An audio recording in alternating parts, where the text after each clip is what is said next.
Hello students, welcome to SVC classes. यदि आप लोग 12th में हैं और आर्ट्स या कॉमर्स के स्टूडेंट हैं तो बने रहिए मेरे साथ, क्योंकि आप लोगों के लिए एक बहुत ही इंपॉर्टेंट क्वेश्चन का आंसर मैं इस वीडियो में लेकर आया हूं, जो अक्सर आपसे परीक्षाओं में पूछा जाता है।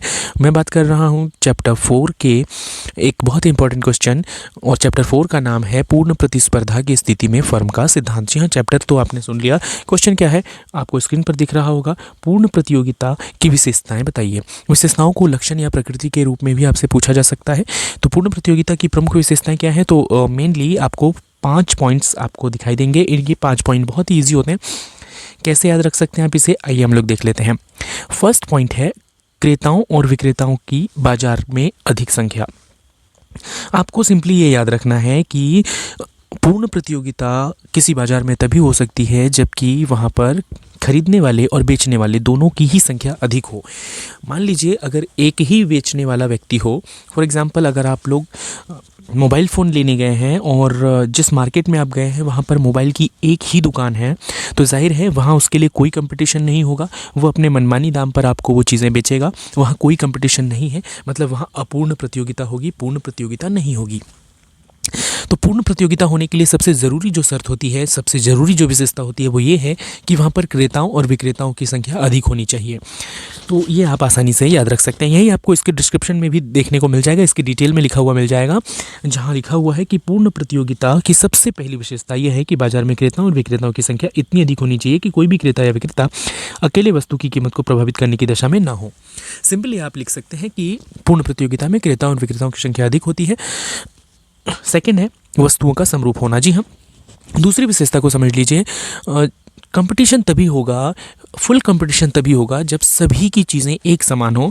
अगर आप लोग कपड़े खरीदने गए हैं और जितने भी शॉप आपको उस मार्केट में दिखाई दें, सभी शॉप पर एक जैसा कपड़ा हो, एक जैसे रंग का, एक जैसे आकार का, एक जैसे डिज़ाइन का, एक जैसी कंपनी का, सब कुछ कपड़ों में एक जैसा हो, तब फुल्ली कंपटीशन होगा उन विक्रेताओं के बीच। क्योंकि सब कुछ एक जैसा होने के बावजूद उन्हें अपने कपड़े को बेचना है, ग्राहकों को अपनी ओर आकर्षित करना है, तो यहाँ फुल कंपटीशन होगा। तो ये भी बहुत ज़रूरी विशेषता होती है कि वस्तुएं समरूप होनी चाहिए। वस्तुओं का गुण, आकार, रंग, रूप सब कुछ एक जैसा होना चाहिए। यही बात आपको इसके डिटेल में लिखा हुआ मिल जाएगा। पूर्ण प्रतियोगिता की दूसरी विशेषता यह है कि विभिन्न फर्मों द्वारा उत्पादित वस्तुओं में समरूपता का गुण होना चाहिए। उत्पादन में समरूपता होने के कारण विक्रेता बाजार में प्रचलित मूल्य से अधिक कीमत नहीं ले सकता। थर्ड जो इंपॉर्टेंट पॉइंट है या विशेषता है वो ये है फर्मों का स्वतंत्र प्रवेश तथा बहिर्गमन।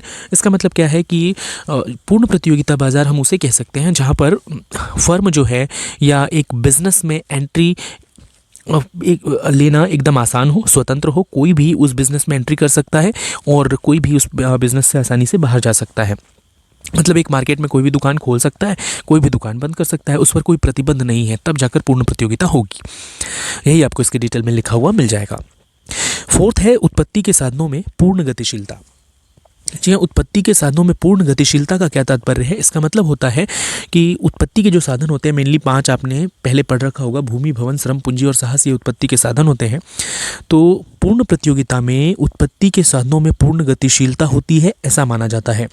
इसका मतलब पूर्ण प्रतियोगिता में उत्पत्ति के साधनों को एक व्यवसाय को छोड़कर दूसरे व्यवसाय में जाने की पूरी स्वतंत्रता होती है। मतलब फॉर एग्जांपल अगर आप बात करें श्रम की, तो जो मजदूर होते हैं, जो कर्मचारी होते हैं, जो किसी फर्म में काम कर रहे हैं, पूर्ण प्रतियोगिता बाजार में उन्हें स्वतंत्रता होती है कि वो इस फर्म को छोड़कर, इस एक कंपनी को छोड़कर दूसरी कंपनी में जॉब करने जा सकते हैं। इसी तरह से पूंजी भी एक कंपनी से निकालकर दूसरी कंपनी में लगाई जा सकती है, ऐसा माना जाता है। इसलिए उत्पत्ति के साधन पूर्ण रूप से गतिशील माने जाते हैं। फिफ्थ और एक इम्पॉर्टेंट जो विशेषता है वो ये है कि विक्रय और परिवहन की लागतों का अभाव। ऐसा माना जाता है कि पूर्ण प्रतियोगिता बाजार जहां होता है वहां विक्रय और परिवहन लागत नहीं होता। पूर्ण प्रतियोगिता में सभी उत्पादक और क्रेता एक दूसरे के इतने अधिक निकट होते हैं कि इनमें विक्रय और परिवहन लागतों का अभाव पाया जाता है। तो पूर्ण प्रतियोगिता बाजार में ऐसा माना जाता है कि क्रेता और विक्रेता दोनों ही बहुत नज़दीक हैं, एक दूसरे को ठीक से समझते हैं, एक दूसरे को जानते हैं, और इसलिए परिवहन लागतें नहीं होती और ना ही विक्रय की कोई लागत होती है, ऐसा माना जाता है। हालांकि पूर्ण प्रतियोगिता एक काल्पनिक दशा है, वास्तव में ऐसी चीज़ें नहीं होती, लेकिन मान्यता है, मतलब ऐसा मानकर चला जाता है कि पूर्ण प्रतियोगिता अगर होगा तो ये सारी विशेषताएं उसके अंदर ज़रूर होंगी। तो ये 5 विशेषताएं आप लोग ज़रूर याद कर लें, क्योंकि इन 5 विशेषताओं में से ऑब्जेक्टिव टाइप के क्वेश्चन भी बनकर आते हैं। जैसे पूछा जा सकता है कि इनमें से किस प्रकार के बाजार में क्रेता और विक्रेताओं की संख्या अधिक होती है? तो आपका आंसर होगा पूर्ण प्रतियोगिता बाजार में। इसे सत्य असत्य के रूप में भी पूछा जा सकता है कि पूर्ण प्रतियोगिता बाजार में क्रेता और विक्रेताओं की संख्या अधिक होती है, तो आपको लिखना होगा कि ये सत्य है। ऐसे ही बाकी जो विशेषताएं हैं उनमें से भी ऑब्जेक्टिव बनकर आ सकता है। उम्मीद है आपको ये वीडियो अच्छी लगी होगी। ये क्वेश्चन जो मैंने एक्सप्लेन किया वो आपको समझ आया होगा। मिलते हैं नेक्स्ट वीडियो में एक नए क्वेश्चन के साथ। इससे पहले वीडियो को लाइक कीजिएगा, शेयर कीजिएगा और साथ ही चैनल को कीजिएगा सब्सक्राइब, क्योंकि हमारा और आपका साथ बना रहे और इसी तरह से हम इंपॉर्टेंट क्वेश्चंस बोर्ड एग्जामिनेशन तक सॉल्व करते रहें। मिलते हैं नेक्स्ट वीडियो में।